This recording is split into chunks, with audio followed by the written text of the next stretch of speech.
இருக்க எண்ண எப்படி எளிய முறையில பெருக்கலாம் 3 முறை இருக்குது. நீ எது வேணுமோ அந்த முறையை பயன்படுத்திக்கோடா கண்ணு. புரியுதா? இப்ப கவனி. இப்ப இந்த 5 நமக்கு தேவையில்லை. நேற்று ஒரு இலக்கணால எப்படி பெருக்கணும்னு சொல்லி கொடுத்த ஞாபகம் இருக்கு. அதே முறைதான்.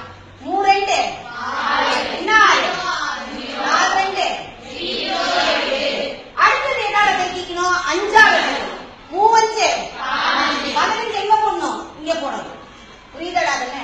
அடுத்தது 4 5 20. இது எப்படி போடுறதுன்ற ஒரு குழப்பம் வரும். நல்லா கவனி. இந்த மூளை விட்ட மாதிரி வருது. அப்படி இந்த டயகனலுக்கு நேரா வரணும். வந்துருச்சுன்னா கரெக்டா வரும். 5 கூட்டினா 6 1 8 2 கூட்டினா 10க்கு மீதி என்னது?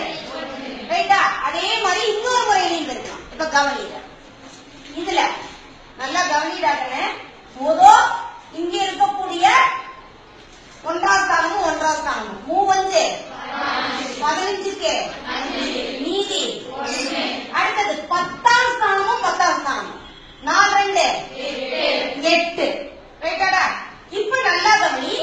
உள்ள இருக்கக்கூடிய 2 எண்ணையும் இருக்கிற 3 2 4 5 26 26 1 27க்கு மிச்சம் 8 2 10.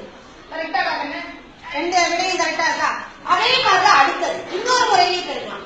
நீங்க 2 இலக்கம் வந்துருச்சா? அப்ப இப்படி கட்ட போட்டுக்கிறேன்னா இல்ல ஒரு சின்ன ஒரு காரியம் செய்யும். இந்த மூளை விட்ட ஒண்ணு லேசா வரைஞ்சு போடாங்க. இது என்ன பண்ணிக்க? நீயே மூளை விட்ட ஒண்ணு. ஏன்னா நம்ம எப்பவுமே 2 2 இலக்க எண்களாக எழுதினாதான் கொஞ்சம் பரவாயில்ல. நல்லா கவனி.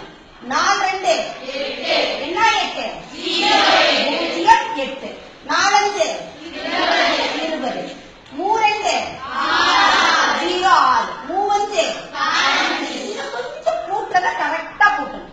இப்ப இது இருக்கிற இங்க கோடு வருதா? இந்த கோடை வேணும்னா நீ என்ன பண்ணிக்க? அப்படி எக்ஸ்டெண்ட் பண்ணிக்க. புரியுதா? புரிஞ்சுக்கிறதுக்காக.